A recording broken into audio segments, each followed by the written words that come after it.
আসসালামু আলাইকুম। ঢাকা হাইকোর্ট জামে মসজিদ। এখানে দেখতে পাচ্ছি বড় বিশাল বড় একটা গাছ।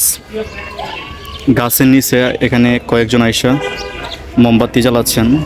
তো আমি জিজ্ঞাসা করলাম যে এটা কিসের জন্য। তো আমাকে যিনি এখানে বসে আছেন উনি আমাকে বললেন যে এখানে মোমবাতি জ্বালিয়ে যে যেটা মানত করে এটা নাকি পূরণ হয়। নাউজুবিল্লাহ মিন জালিক। এটা হচ্ছে শিরিক। মানুষ একমাত্র মানত করবে আল্লাহ তাআলার কাছে।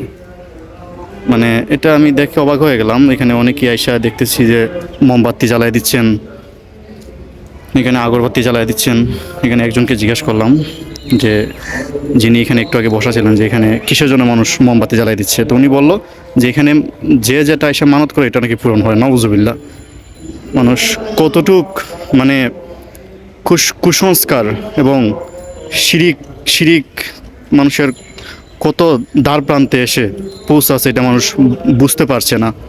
নওয়াজুবিল্লাহ। এটা একদম আমার মনে হয় এটা একদম বেদাত। মনে হয় কি এটা একদম বেদাত। মানে এখানে কিচ্ছু নাই, দেখেন এখানে কিচ্ছু নাই। জাস্ট এখানে আইসা মোমবাতি জ্বালাচ্ছে, জ্বালাইয়া বলতেছে এখানে যে যেটা মানত করে ওইটা পূরণ হয়। ওই জন্য এখানে সবাই মানে কয়েকজন আইসা মোমবাতি জ্বালিয়ে দিয়ে তার মনের কথা এখানে বলে যাচ্ছে। নাউজুবিল্লাহ নাউজুবিল্লাহ। জাস্ট এখানে একটা গাছ আছে আর কিচ্ছু নাই। এগুলো একদম শিরিক, এগুলো একদম শিরিক, একদম শিরিক। এগুলা মানুষ চাইবে আল্লাহ তাআলার কাছে। এখানে কিসের চাওয়া, এখানে কিসের চাওয়া? নাউজুবিল্লাহ মিন জালিক। দেখেন এখানে একজনের মোমবাতি জ্বালায় গেছে, দেখেন এখানে মোমবাতি জ্বালায় গেছে।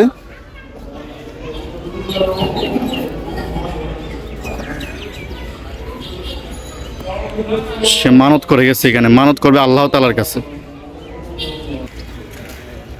হাইকোর্টের ভিতর হাইকোর্টে আজকে কোর্ট আজকে শুক্রবার। হাইকোর্টে আজকে ইলেকশন চলতেছে, হাইকোর্টের ইলেকশন। এটা হচ্ছে হাইকোর্টের ভিতরের দৃশ্য। মানুষ কতটা মানে বোকা হলে এরকম কাজ করতে পারে। জাস্ট একটা গাছের নিচে মোমবাতি জ্বালায় দিয়ে আইসা মানত করতেছে। নাউজুবিল্লাহ মিন জালিক। একদম শিরিক। এগুলো মানত করতে হবে একদম আল্লাহ তাআলার কাছে। আমরা মুসলমান, আমাদের আল্লাহ আমাদের সব কথা শুনেন। মানে মানে কি বলবো ভাই, মানুষ কতটা মানে 2024 সালে এসেও মানুষ মানে কীভাবে যে মানুষ শিরিকে লিপ্ত আছে। আল্লাহ সবাইকে হেদায়েত দান করতা এবং আমাকে হেদায়েত দান করতা, ভালো খারাপ বোঝার তৌফিক দান দিতা। সব কিছু হচ্ছে আল্লাহর ইচ্ছা। সবাই আমার জন্য দোয়া করবেন। আর আত্মীয় স্বজন যারাই আছেন, অনেকেই আছে মাজারে যায় গিয়ে মানত করে। নাউজুবিল্লাহ। আমরা সরাসরি আল্লাহর কাছে মানত করব। আমরা সরাসরি আল্লাহর কাছে চাবো যা চাওয়ার। মাজার কি কোনো কিছু দেওয়ার ক্ষমতা রাখে নাকি? আল্লাহ তাআলা আমরা সবাইকে ভালো খারাপ বোঝার তৌফিক দান করতা। মাজারে কোনো কিছু চাওয়া যাবে না, মানে চেতে গেলে আল্লাহর কাছে যেতে হবে। আর মাজারে অলিয়ার দরবারে জিয়ারত করতে পারেন।